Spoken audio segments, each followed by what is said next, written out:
It's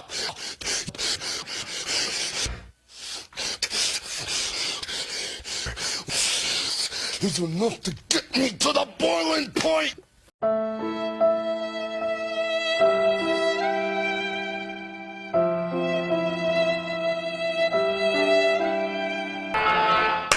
What's going on, guys? It's K-Dub here with another episode of Crypto Zombie. So it's Monday, back on the grind. First and foremost, I have to say shout out to you guys. We officially passed 2 million views on the channel. Clearly, this is because of you guys. You're amazing. Thank you so much for joining me on this journey, coming back to the channel, supporting, liking, subscribing, commenting. To everyone that's always chatting it up in the Telegram, in the Crypto Zombies Telegram every day. Thank you. You guys are amazing. Seriously. From the heart, guys. From the heart. So, this is why I do what I do every single day. Moving on, we have a look at the markets. So, obviously, there's not really too much going on. It's not that exciting. It's pretty boring, to be honest. Yeah, so you have Bitcoin kind of up 1.65%. So, actually, since I woke up this morning, it started falling, and then it just kind of went back up again and leveled out. So, it's really not doing anything. You have the dominance sitting at 51.1%, with Bitcoin sitting at 6,428 and Ethereum sitting at 320. Of course, Ethereum's down. We've been having these discussions about these ICOs dumping their ether. If you didn't check out the live stream last night with Crypto Lark, that was a big topic of conversation. So, but other than that, not too much going on. Obviously, we have our good old friend Tether issuing another $50 million worth of USDT. I don't even have a comment anymore on this, guys. But I think the biggest news of the day is that Trade Satoshi has an important announcement. It will be delisting these coins. First one on the list, guys, is BCC. That's right, guys. BitConnect. BitConnect! So BitConnect is officially delisted, dead coin walking. It's done. Thanks for the journey. That's it, guys. So that's it. BitConnect is officially dead. BitConnect!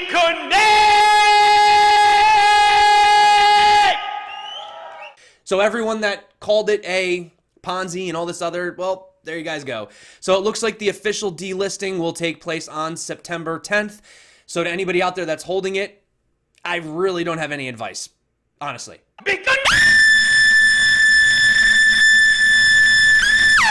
But anyway, moving on. So let's talk about another topic that was actually brought up last night as well. And it says, does 50% decline in the Turkish Lira prove Bitcoin is better than fiat? So it says that the Turkish Lira has fallen by 50% since September 2017, from 30 cents to 15 cents. Currently, the price of the Lira against the dollar is around 15 cents USD, but similar to the Venezuela Bolivar, the value of the Lira is difficult to justify, given that as of now, it's not possible for merchants, businesses, and individuals to exchange their holdings in Lira to other foreign currencies. So on Friday last week, it says Donald Trump announced the imposition of tariffs against the Turkish economy, demanding the government of Turkey to free an American priest held hostage in the region. Almost immediately after the statement by Trump, it says the price of Lira fell by 20%, which is just insane, right? I mean, it's not insane when you're thinking about crypto, but when you're thinking about currencies that are supposed to be, backed by governments and stuff like that, that's insane. Can you imagine? It's one thing for Facebook to plummet 20% overnight, but can you imagine waking up tomorrow and suddenly your bank account is worth 20% less? That's crazy. So it says the decline in the Lira is multifaceted, caused not only by a weak external position in terms of the current account deficit and inadequate currency reserves, but also the challenging political environment, which exacerbates the vulnerabilities in the Lira. So this is just more of that topic where people in the West, for us, we don't really see these problems that are happening in the real world. So once again, not to kind of beat on, the same horse, but I'm just saying, look at the alternatives. You have Bitcoin versus this. You might see more of these people turning to crypto in the future. And look at this guy, Von Braun. He says, pro tip, switch Blockfolio default currency to Turkish Lira. All green. All green. Too soon? I don't know. Anyway, moving on. So we have this guy, KimDotCom. I've heard of this guy. I don't follow him. I've very briefly heard about him. So apparently Kim Schmitz is this guy's name, and it says, KimDotCom is an internet entrepreneur and political activist most known for his now defunct file hosting service, Mega Upload. Over the last few days, he's taken to Twitter to warn of an impending economic collapse in the United States and urged his followers to invest in crypto and gold. So you can see right here, he has this tweet, $1 trillion in additional U.S. government debt per year. U.S. spending is funded by lenders who will never get paid. U.S. empire will collapse, followed by a worldwide economic collapse. Shift your USD into gold and Bitcoin ASAP before USD becomes toilet paper.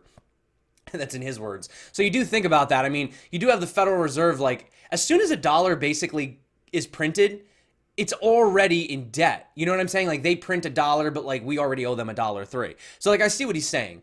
So according to the recent report from the Congressional Budget Office, the federal deficit has risen 20% in the last 10 months. So here he goes again. He goes on once again. He says, you know, the big crash is coming 100%. And once again, he recommended to buy crypto.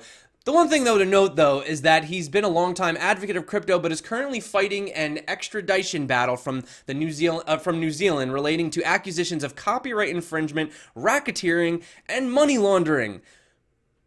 So, you know, you got to look at where you get your sources from. But then again, that is the type of person that you would expect to say these types of things. So take everything with a grain of salt, but a lot of people have a lot of hunches about the whole financial system as well. And what's interesting is when you look at this article that talks about bears for crypto and bulls for ICOs, I've heard so much bashing of ICOs, so many people saying this and that. But then it says over here, it says some predicted that the explosion of ICOs last year, with many that were scams and many that failed, would lead to a collapse in the area, but statistics are telling a different story. In fact, 2018 has been significantly bigger for ICOs than 2017, with the most successful month coming in March. The data over the last 7 months indicates that ICOs continue raising huge sums of money, despite many thinking of them as scams. Additionally, the number of projects launching month by month are pretty steady and even growing. Moreover, the stats suggest that ICOs in 2018 are aiming for big numbers, with the most popular goals being set between 1 million to 10 million, as well as significant portions around 50 million as well. So the thing is like, if you go through these articles, you see that the ICO market is still alive. It's still churning out a lot of money, guys. So that's the very interesting thing about it, even in the bear market. But there's so many different opinions on the ICOs, right? So much different. Some people are like, they're great. Some people are like, they're all scams. And my take on ICOs, guys, is I don't think that they are all scams. I just think that the majority of them are going to fail long term. Okay? So to rule all ICOs out as just all terrible, they're just the devil, no. But I think that there's going to be like that one, you know, like there's going to be that next dev, that next project, the next Apple, the next Microsoft, the next Bill Gates, Steve Jobs, right? So I do believe that there will be that one, but it's going to be a lot to sift through until that time. I mean, look at basically how these people are reacting. You have the former Australian cricket captain, Michael Clarke, recently gained a lot of backlash after endorsing an ICO for Global Tech, a Brisbane-based cryptocurrency exchange. So you can see right here, look at all this on Twitter. Suggests Mr. Clarke, you buy sandpaper, it will do less damage to your reputation. Hey, I got blocked by an ex-Australian cricket captain by suggesting an ICO might be bad for his reputation. And then the other thing too is don't forget that celebrity-endorsed ICOs could be legal. Look what happened with Centricard. We had DJ Khaled, we had Floyd Mayweather come out and talk about it. And then those guys, they got in trouble. They didn't have their partnerships, right? So the problem is that the US SEC says that investment decisions should not be based solely on an endorsement by a promoter or other individuals. Celebrities who endorse an investment often do not have sufficient expertise to ensure that the investment is appropriate and in compliance with federal security laws. Conduct research before making investments, including in ICOs.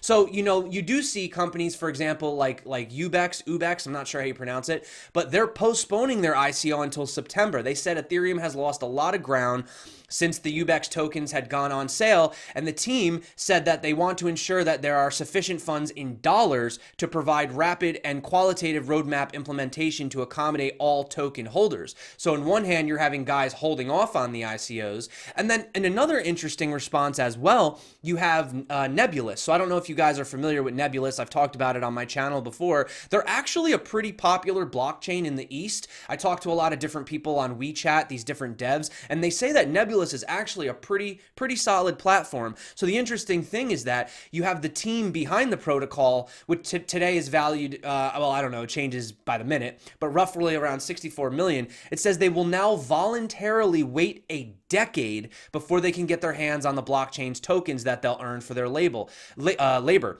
So that's 7 years longer than they had originally planned. So they went on to say the best way to align founder incentives is with vesting schedules. Could be time-based, many are starting to do this, or even milestone-based. This is something that I actually spoke with Jeff from Quantalysis about. He said, you know what these ICOs need is to have the money released over milestones. Now, how are you going to do this? I don't know, maybe set up some kind of a smart contract with an Oracle system that has trusted governance, something of that nature, right? So that as these guys like hit the milestones, slam out the things on the roadmap, then the funds will get released to them. But then at the same point, though, that could work, but then do you want them rushing the roadmap? Do you want them just rushing to hit milestones and putting out garbage that may not be, you know, top shape just to get the funds? So that's something to think about. So the Nebulas team has also committed to publishing the smart contract addresses holding the NAS tokens and will contract with a third-party auditor to verify their finances. So that's really cool. That's really transparent and I guess like noble in a way. So I really respect that. You know, Hitter Zoo, awesome guy, great team. I really do like Nebulas. They're really awesome. So let's move on to some coin news though. So I think this is like, for me, really cool news. I don't know about you guys. So the O3 wallet from O3 Labs have just released an update for version 2, which now has Switcheo trading integrated directly into it, meaning that you can now buy and sell tokens directly from your O3 wallet on your mobile device. So the O3 version 2 wallet is available on both iOS and Android, and included a brand new interface, which is assisted by a robot assistant known as Luna, who will help you get to learn the new Look app. The biggest announcement was by far the integration of the Switcheo decentralized exchange, as the O3 wallet is the first wallet app on the Neo platform to offer direct from wallet decentralized trading. Massive. Guys, that's awesome news. That's really awesome news. I mean, do you know how many things they just like, how many birds can you kill with one stone? O3 is trying to tackle them all. On top of the fact that, don't forget, you can participate directly in upcoming Neo ICOs using the O3 wallet as well. So I remember when I first saw these guys at DevCon, I just said to myself, like, I knew that this was going to be something bigger than just a wallet, and I'm really excited to see what these guys roll out in the future as well. Also, it says Ripple plans partnerships with many banks in Germany. Company's banking head confirms.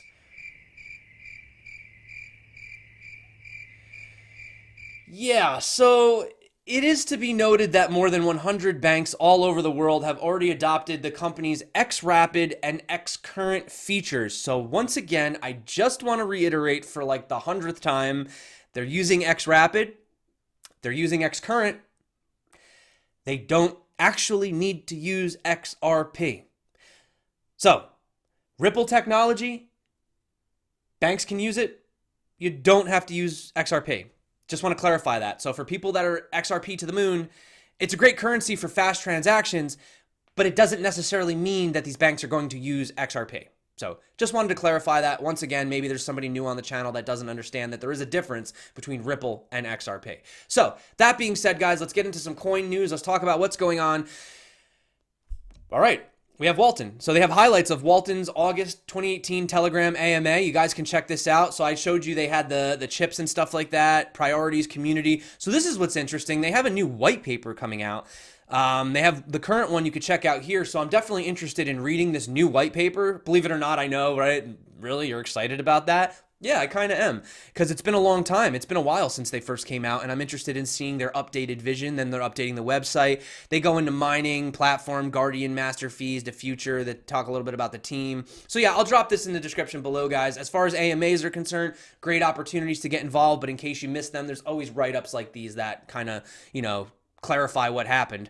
So you also have Sentinel. So you have decentralized VPN. It says they're proud to announce the launch of the first cross-platform blockchain-based decentralized VPN solution with the release of the Sentinel Android dVPN app. The first? Are you sure? Anyway, Moving on. It says the Sentinel decentralized VPN network is the first functional dVPN which offers the ability for communication or for community members to act as VPN service providers by hosting open source and provable exit nodes. Sentinel's decentralized and trustless dVPN network offers many security advantages over the common centralized trust-based VPN providers, which is quite true, guys. A lot of people don't realize that all these VPNs, they're actually issued by central providers, so like it's really not as private as you think it is, which is kind of crazy to think, but that's for another day, guys. That's for another day. Let's talk about our friends Bitmain, the Mongol conglomerate giant monster Godzilla of Bitcoin miners. So their latest innovation is the introduction of cryptocurrency mining routers. So 2 cryptocurrency mining routers have been launched by the company. One of them mines Dash, the other Sia coin. So they have the 2 routers. They named it the Ant Router R3 Dash and the Ant Router R3 Sia. So these will help function as regular cryptocurrency routers, but will also mine cryptocurrency while doing their regular task. However, you have to note that these products are not aimed at those miners who want to mine cryptocurrencies seriously and for profit. Instead, they are meant for those who love the idea of mining cryptocurrencies while they get the benefit of the main product, which is the internet router itself. So it's a gimmick, essentially. It's a gimmick device which doesn't really have any actual mining utility as the hashing power is far too less. So gimmick devices have become a little bit more popular recently. We saw the launch of Canon Creative's television, right? So there's the TV that mines Bitcoin in the background. But really think about it. Like, how could that even work? Think about how loud Bitcoin mining devices are. If your TV was that loud, it would just be a pain. You wouldn't be able to hear what you're watching. So yeah, they're all kind of gimmicky, but they're fun. You know, maybe at least for novelty purposes, right? It's at least pretty cool. So let's talk real quick before we move on into the news and get on out of here because it's Monday. We have decentralized crypto exchanges can solve fake volumes and malpractices. So we have the CEO of Waves. He said that decentralized crypto exchanges are capable of competing against centralized trading platforms and eliminating fake volumes from the global market. So CER, a cryptocurrency research group, investigated Bit4X, Fcoin, and CoinX, and the researchers discovered that the 3 digital asset exchanges lacked active users, traffic, and social media engagement, and the level of activity on the exchanges was not sufficient to justify their unrealistically large volume.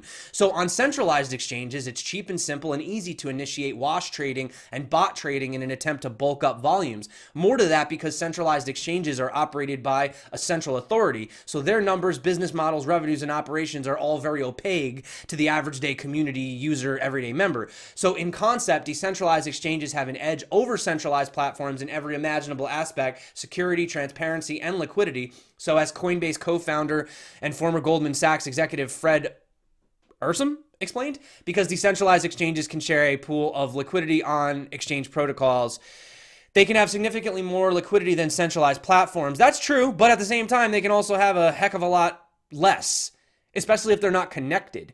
Like when you're looking at things like Loopring is great. You have things like 0x, that's great. But if they're not connected and they're their own dexes, just kind of like on their own, sometimes you do run into very low liquidity. So it depends. It could go both ways, guys. It could go both ways. One thing I wanted to say before we go, we were talking about, the unfortunate things that basically happened over with Turkey. But the one thing that I can say is that in India, you have an increasing number of exchanges that have started to list stable coins such as Tether, USDT, obviously, True USD. And it appears that this could be an attempt by local exchanges to reduce the negative impact on India's crypto economy, as the country's reserve bank has prohibited financial institutions from offering banking services to those dealing in digital currencies. So this is good because tens of thousands of new local crypto traders have registered after these stable coins were added. And on top of that, stable coins may be used to bypass the Indian Reserve Bank's ban. So this is good news as well. Yeah. Oh man. Before I go, guys, I was on Reddit before. So this person says, "Here's my bank installment related to the loan I took to invest in crypto. Still 3.5 years to go, and I'm freed. Until then, I work for nothing, and I'm at an 85% loss. I hope it gives you a lesson." So here's the thing, guys. When you think about being down on crypto, I've had people say, "Oh, I put my life savings into this," or, I invested all that I had. But think about that. What's worse than investing your life savings? Taking out a loan and being invested and then losing it. So, look at this. When you zoom into this, guys, this is insane. Oh, 393,000 amount due monthly. Oh my God, this is just... Guys, can you imagine? Look at this bill.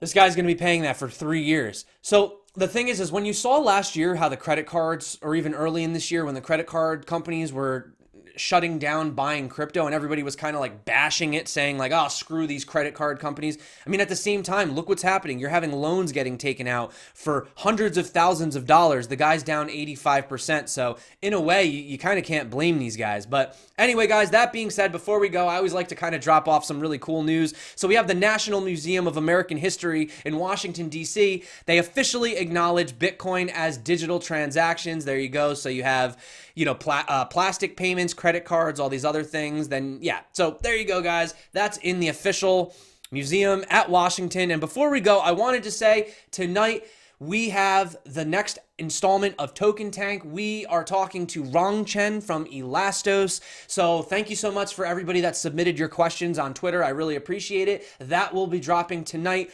around 9 p.m. Eastern time, although I may drop it a little bit sooner only because I got some stuff I got to do tonight and I don't know if I'll be around for that. But that being said, guys, thank you so much for all your support. And actually, I don't really have anything.